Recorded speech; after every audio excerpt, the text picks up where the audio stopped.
Hello everyone, मैं मुकुल अग्रवाल आप सबका आप ही के यूट्यूब चैनल में स्वागत करता हूं।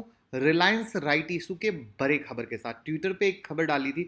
लोगों को वो समझ में भी नहीं आया, लेकिन वो खबर उतनी इंपॉर्टेंट नहीं है जितनी ये खबर इंपॉर्टेंट है, क्योंकि ये खबर से आप ये समझ पाओगे रिलायंस कितना ज़्यादा चाहती है कि उसका राइट इशू में पूरा का पूरा माल निकल जाए। क्या, एकदम हिंदी में रखेंगे जिससे नॉर्मली सबको समझ में आ जाए। ये जो राइट्स एंटाइटलमेंट है ये दशमलव में होगा। दशमलव समझते हो? समझाते हैं आगे। तो दशमलव में होगा तो रिलायंस इंडस्ट्री के जो शेयर होल्डर हैं एक अतिरिक्त शेयर खरीदने के लिए अप्लाई कर सकते हैं। कैसे, जानते हैं। देखिए, जैसा कि ये सबसे बड़ा राइट इशू है देश के इतिहास का, आपको पता ही है। तो इसमें शेयर धारकों का जो फ्रैक्शनल वैल्यू होता है, यानी आंशिक, अपूर्ण या दशमलव में होता है, उसको मैं एग्जाम्पल के साथ समझाऊंगा, बाकायदा, परेशान मत होइएगा।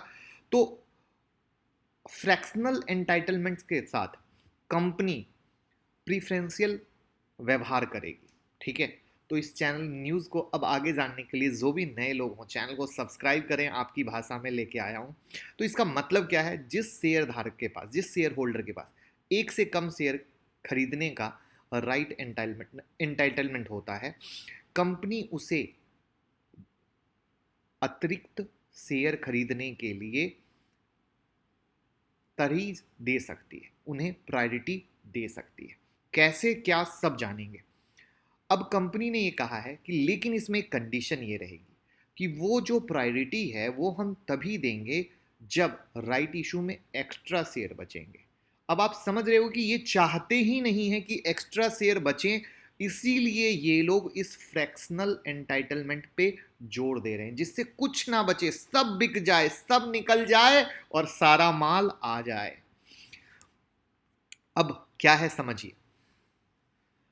रिलायंस ने जो इंफॉर्मेशन दी है कि यदि कोई अगर शेयर होल्डर है और उनके पास, सोचिए, 15 से कम शेयर है, ठीक है, 15 पे एक मिलने वाला है, करेक्ट है, या उनके पास 15 के मल्टीपल में भी शेयर नहीं है, तो ऐसे जो शेयर होल्डर हैं उनको फ्रैक्शनल एंटाइटलमेंट को राइट्स एंटाइटलमेंट के गणना में नज़रअंदाज किया जाएगा, यानी उनको प्रायोरिटी दिया जाएगा।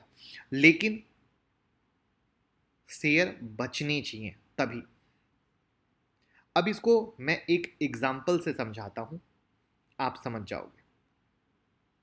समझिए कि कुछ शेयर होल्डर ऐसे हैं जिनके पास 15 से कम शेयर है, ठीक है, ऐसा हो सकता है। और कुछ शेयर धारक ऐसे हैं जिनके पास 15 से ज़्यादा शेयर हो, ठीक है, लेकिन वो 15 के मल्टीपल में ना हो।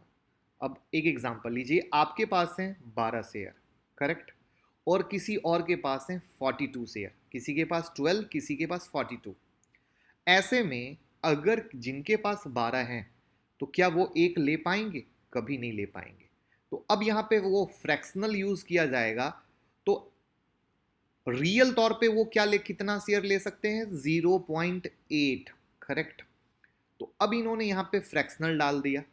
फ्रैक्शनल डालने से क्या हो गया? अगर आप 0.8 ले सकते हो तो उसकी जगह आपको एक दे देंगे, एक शेयर दे देंगे। वैसे ही अगर आपके पास 42 हैं तो आपको कितने मिलने चाहिए? 2.8, करेक्ट है। 15 तिया 45, 15 पे एक है ना, तो 15 तिया 45, तो ये 42 हैं, तो दैट्स द रीजन 2.8।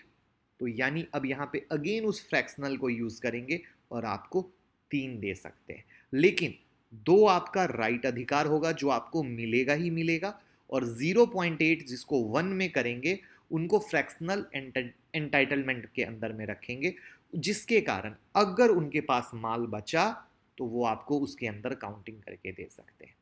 तो ये है तरीका जिससे कुछ ना बचे, पूरा का पूरा निपट जाए। तो आई होप इसको एक प्रैक्टिकल एग्जांपल, ये जो 15 से कम और 15 से ऊपर आपके लिए समझाया, आपको समझ में आया होगा। अब रिकॉर्ड डेट ऑलरेडी 14 था, जो हम बता ही चुके हैं, और यानी जो भी शेयर होल्डर के खाते में 14 मई को कंपनी का एक भी शेयर रहेगा तो उसे राइट इशू के लिए एलिजिबल माना जाएगा। अब आपको ये पता है कि राइट इशू का प्राइस कितना है? 1257, करेक्ट है। अब आज वो ट्विटर की पोस्ट पे आते हैं जो आप समझ नहीं पाए। जब आप अप्लाई कर रहे हैं तो आपको 25% कीमत का शुरुआती भुगतान करना है। 25%, यानी जब आप राइट्स के लिए अप्लाई करते हैं तो 25% भुगतान करना है। तो एक शेयर पर आवेदन करते समय फेस वैल्यू के मद में 2.50 और प्रीमियम के मद में 311.75, यानी टोटल कितने हो गए? 314 रुपये 25 पैसे जो ट्विटर पे डाला गया था। तो यानी शुरू में आपको 314 रुपये 25 पैसे पर शेयर भुगतान करने हैं और बचा शेष 942 रुपये 75 पैसे, 942.75। वो आपको बोर्ड द्वारा निश्चित की जाने वाली संख्या के तहत एक या अधिक किस्तों में होगा। जब बोर्ड बाद में उसका डिसाइड करेगा तब उसके तहत आपको करना पड़ेगा। तो आई होप ट्विटर का भी मामला क्लियर कर दिया, और जो ये इंटाइटलमेंट की स्टोरी आई थी वो भी मैंने क्लियर कर दी। और आई होप आप समझ पाए होगे, रिलायंस बिल्कुल भी नहीं चाहती है कि माल कहीं से भी बचे या कहीं से भी उनको लेना पड़े। ध्यान से इस बात को, वो चाहती है सब आप लेके जाएं, यानी उनको पैसे की बहुत बुरी तरीके से नीड है। इस बात को याद रखिएगा, ये बहुत बड़ी नॉलेज है, बहुत बड़ी जानकारी है जो आगे आपको सीखने को मिलेगी। बाकी चैनल को सब्सक्राइब तो ज़रूर करके रखें और वीडियो के लिए, और डीलिस्टिंग शेयर की वीडियो मैंने बना दी है, आपकी डिमांड पे ज़रूर देखिएगा। बहुत अच्छी है वेदांता की, और डीलिस्टिंग कैसे क्या होती है, पूरी प्रोसेस, क्यों तेज़ी आती है, क्या तेज़ी में ख़रीदना चाहिए, सारी डिटेल बता दी है। प्लस ट्विटर टेलीग्राम से ज़रूर जुड़े रहें। जैसे देखिए अब ट्विटर पे जो थे उनको खबर पहले मिल गई, तो इस तरीके से जुड़े रहें, आपको सारी खबर मिलती रहेगी। Thank you so much.